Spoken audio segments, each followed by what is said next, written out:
Today, we'll be discussing feminist peace theories as they've played out on the ground in Rwanda. We'll be looking at feminist peace theories and gender roles as they've changed from before the genocide until today.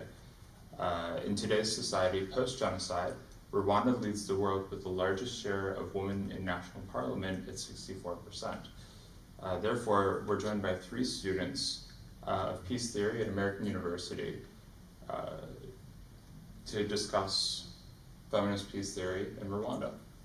Hi, I'm Ornella Baganizi. Hi, I'm Chuyan Cheng. Hi, I'm Jumoke Aremu. Wonderful. And I'm Ted, and this is TED Talks. My first question is for Chuyan. What are the driving factors behind the high participation rates of female in Rwanda's national legislature? Okay, so the significance of the Rwanda society that we usually mention about is about its high political representation rate of female, especially within the parliament.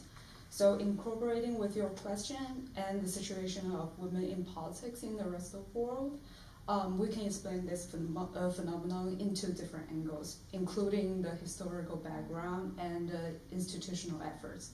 So firstly, as we know, during the genocides that happened during 1994, almost 1 million people had been slaughtered violently.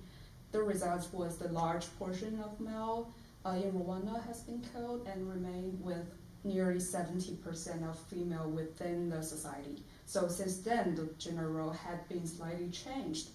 So during the 2003 Kigali administration, the government set up the quota for at least 30% of seats for women in each chamber of the parliament. So such quota had also ensured a female representation throughout the decision-making process within the Rwanda government. So also besides the institutional level, in the local level, the government had also set up the National Women Council to discuss the relevant issues like women's education, health, and rights to ensure gender equality from a bottom-up working mechanism to further support the progress of promoting women's rights in Rwanda.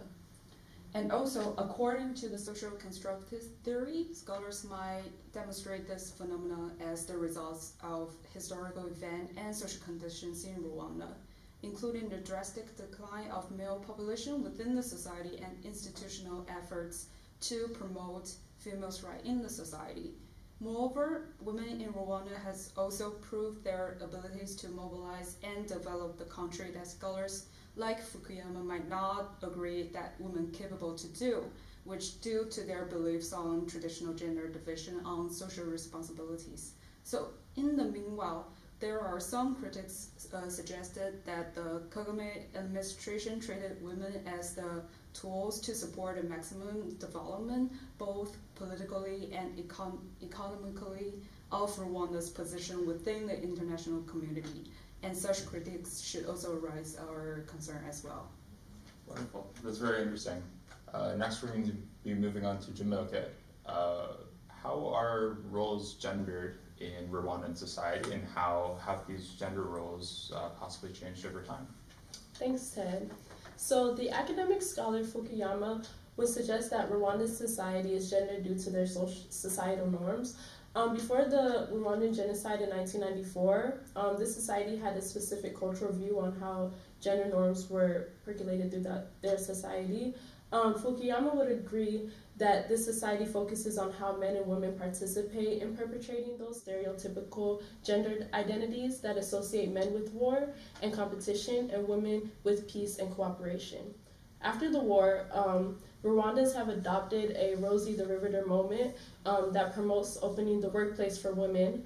With the president's new initiatives, women now have a seat at the table, and girls' education is now highly encouraged, and women now hold 48% of parliament seats.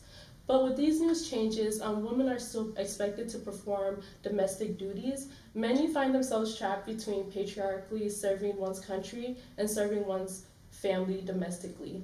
Although they have great strides towards an equal gender balance, in Rwandan society, cultural norms are still very prevalent. That's really interesting, Jumoke. Thank you. Lastly, we're going to turn to Ornella, where we're curious, how have you possibly seen feminist peace theories play out on the ground in Rwanda? That's a really great question. I think first we need to look at different feminist peace theories throughout history. So I'm going to explain a little bit. There are three distinct lines of feminist peace theory that have happened throughout the research and scholars. The first one is women as mothers. So that's accepting the male and female stereotypes, but they try to subvert them to a feminist purpose. So in this one, women's affection and pity is seen as the antidote or the solution to achieve peace. In the second one, women are seen as equal to men. So you reject the female stereotype, but on a man's terms. This strategy is devoted to giving women access to power and the tools for violence. The last one is feminism versus militarism. So this one rejects both female stereotype and instead argue the role of feminism in dismantling the imagery which underlines patriarchy and militarism. So looking at this within the context of Rwanda, I would argue that Rwanda, even though they have made great strides in women equality and using women in terms of reconciliation and peace building, they're still highly vested in the first approach to peace, which is regarding women as mothers. So traditional values of womanhood have been upheld in order to place women within this peace building and reconciliation in Rwanda. They have construction of narratives such as women as bearers of life, non-agents, and peacemaker, and this is what the government has used in an attempt of reconstructing the social fabric of Rwanda after the genocide. So participation in peace building is rewarded to women on the account of their femininity. So they have included these women within the parliament, but it is because they believe that women have a different relationship to politics and that they have the antidote in order to create a post-conflict and just a more cooperative world within or environment within Rwanda. So although this is increasing the opportunity of women, it is doing so within a restrictive environment because it is largely based on gender essentialism.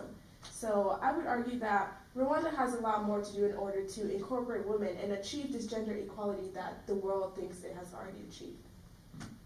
Thank you, Ornella, and thank you all. So as we've seen from our short discussion today, reconciliation has created many opportunities for women, as we can see by the rise in political participation of women in national parliament. However, these opportunities are largely based on traditional gender values in Rwanda, and therefore there's still a long road ahead to ensure gender equality in Rwanda for generations to come.